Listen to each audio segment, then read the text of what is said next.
Kementerian Kesehatan menginstruksikan semua tenaga kesehatan, fasilitas kesehatan seperti apotek untuk sementara menyetop pemberian obat sirup pada anak dan juga balita sampai nantinya ada hasil penelitian dari Kemenkes dan juga BPOM. Ini merupakan upaya pencegahan gagal ginjal akut pada anak karena diduga ini penyebabnya adalah kandungan-kandungan dalam obat dalam bentuk sirup tersebut. Dan ada sejumlah merek yang sudah dirilis apa saja yang diduga mengandung kandungan tersebut, dan kita akan langsung berbincang dengan juru bicara Kementerian Kesehatan, Bapak Muhammad Syahril. Selamat malam Pak Syahril, terima kasih sudah bergabung bersama kami. Ya, selamat malam Mbak Mais. Iya ya, Pak, selamat malam para pemirsa semuanya. Iya Pak Syahril, salam sehat Pak. Ini menjadi satu hal yang dikhawatirkan sekali oleh sejumlah pihak. Mungkin kita akan mulai dengan perkembangan terlebih dahulu penelusuran dari penelitian Kemenkes dan juga BPOM seperti apa Pak Syahril? Merek-merek apa saja yang kemudian dinyatakan belum aman atau tidak aman untuk dikonsumsi saat ini?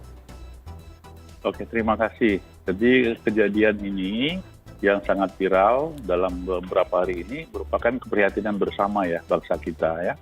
Baik terhadap jumlah kasus maupun kematian dan juga berdampak kepada obat ya. Nah, kami ingin menyampaikan dulu ya, jadi gagal ginjal akut ini salah satu penyebabnya karena adanya intoksikasi ya, atau keracunan di makanan, minuman atau obat-obatan yang dikonsumsi ya, di selain infeksi maupun dehidrasi.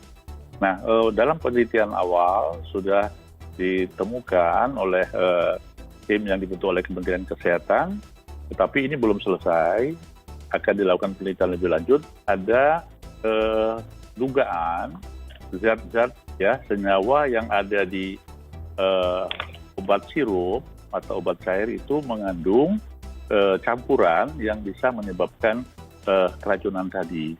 Ini berkaca atau belajar dari Gambia, Afrika Barat, di mana kasus kematian gagal ginjal pada anak juga berhubungan dengan obat yang dikonsumsi mengandung dietil glikol maupun etilen glikol.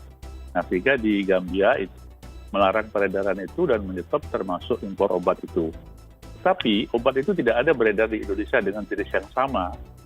Hanya saja campurannya yang menyebabkan obat itu menjadi sirup sebagai pengencer, itu juga ada kandungan dietilen glikol maupun etilen glikol.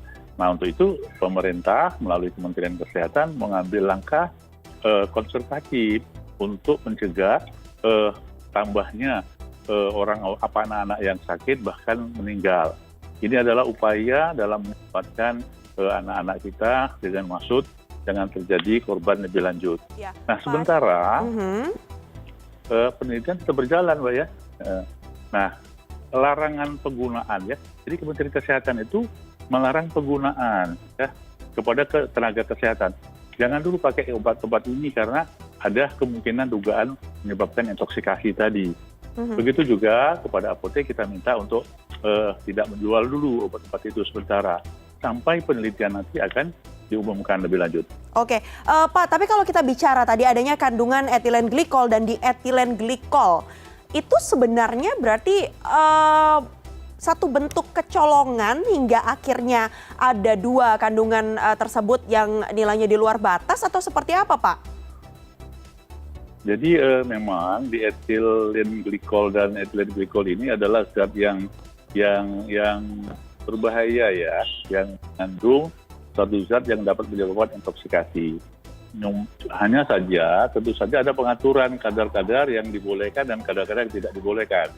Nah, inilah ranah dari Badan POM, Badan Pengawas Obat dan Minuman. Karena badan inilah yang memberikan kajian-kajian untuk memberikan izin peredaran, izin produksi bagi perusahaan dan sekaligus mengawasi ya sama obat itu beredar, apakah zat-zat itu tetap aman bagi masyarakat yang mengkonsumsi obat-obat tersebut. Oke, sejauh ini kalau kita bicara soal perkembangan dari kedua kandungan ini, batas amannya sebenarnya seperti apa, Pak? Nah, ini secara teknis sekali, ini ada di Badan POM ya. Saya kira kami tidak akan menyampaikan itu. Memang sudah ada aturan kadar-kadar dan presentasi semua zat yang dibolehkan dan tidak dibolehkan. Oke, penelusurannya saat ini berfokus pada apa Pak Syahril kalau boleh tahu? Nah, jadi penelusurannya yang pertama dari surveillance namanya ya. Jadi semua pasien-pasien termasuk yang meninggal itu diadakan surveillance ya, penyelidikan epidemiologi oleh tenaga-tenaga kesehatan untuk mengetahui riwayat penyakit sekaligus riwayat-riwayat obat-obat apa yang dikonsumsi sebelum dia sakit atau sebelum dia meninggal. Itu satu, kita fokus itu. Nah, ini sudah dikumpulkan dari sekian pasien maupun yang sudah meninggal maupun yang masih dirawat. Dan inilah yang dikaji oleh kita, oleh Kementerian Kesehatan, bersama dengan Ikatan Dokter Anak Indonesia, kemudian juga dari farmakolog, sekaligus dari Badan POM. Nah, tentu saja kita akan juga menyelidiki ada nggak kemungkinan penyebab-penyebab lain selain kandungan obat tadi. Jadi ethylene glycol maupun diethylene bukan obat ya, tapi campuran. Oke, dengan adanya campuran ethylene glycol dan juga diethylene glycol yang kemudian menyebabkan intoksikasi gitu ya. Dalam halnya ini menyebabkan juga gagal ginjal akut, diduga menjadi penyebab dari gagal ginjal akut pada anak begitu Pak Syahril. Kalau secara data Kemenkes ini sebenarnya sudah ditemukan atau terdeteksi itu sejak kapan sih Pak? Apakah ini artinya luput pengawasan dari BPOM terkait dengan adanya kandungan-kandungan ini hingga akhirnya obat dijual bebas, dikonsumsi dan berdampak fatal Pak? Jadi memang untuk produksi, distribusi atau peredaran dan penjualan itu ada di Badan POM ya. Nah, untuk di Kementerian Kesehatan adalah sebagai pengguna. Nah, baru kita lakukan pengkajian lebih dalam, begitu adanya peningkatan kasus, termasuk juga banyaknya anak-anak yang meninggal yang karena gagal ginjal ini. Itu dilakukan penelitian sehingga kita menjurus salah satu dugaannya adalah konsumsi obat yang mengandung kedua bahan tersebut. Oke, selanjutnya kalau sudah ada pelarangan begitu ya Pak ya terhadap konsumsi obat-obatan, obat sirup ini yang diduga memang mengandung kandungan tersebut hingga akhirnya menyebabkan dugaannya penyakit gagal ginjal akut pada anak. Ketika kemudian seorang anak sakit, apa kemudian imbauan Kemenkes yang bisa disampaikan kepada pihak orang tua dan juga pihak dokter begitu untuk memastikan bahwa pengobatannya masih tetap bisa berjalan Pak? Sebagai alternatif obat mungkin? Oke, mulai saat ini, mulai kemarin itu pelarangannya adalah sementara ya, ditujukan kepada seluruh dokter dan fasilitas pelayanan kesehatan dan juga kepada apotek. Nah, tunggu hasil penelitian nanti, apapun hasilnya akan kita publish dan sekaligus ada kebijakan-kebijakan pemerintah yang tentu saja melibatkan seluruh yang terkait untuk diambil langkah-langkah.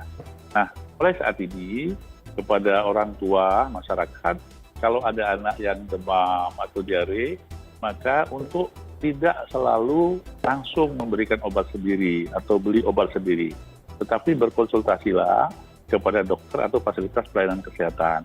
Di sanalah tenaga kesehatan yang akan memberikan suatu arahan atau pengobatan mana yang memang aman bagi anak-anak. Nah, untuk sementara yang kalau hanya panas sedikit, itu bisa dilakukan dengan kompres hangat, minum air putih yang banyak, ya gitu, istirahat yang cukup sehingga anak itu bisa dengan antibodinya dia bisa mengendalikan keluhan yang ada. Terima kasih atas informasinya Pak, kita akan tunggu nanti seperti apa perkembangannya. Terima kasih Bapak Muhammad Syahril, Jubir Kementerian Kesehatan.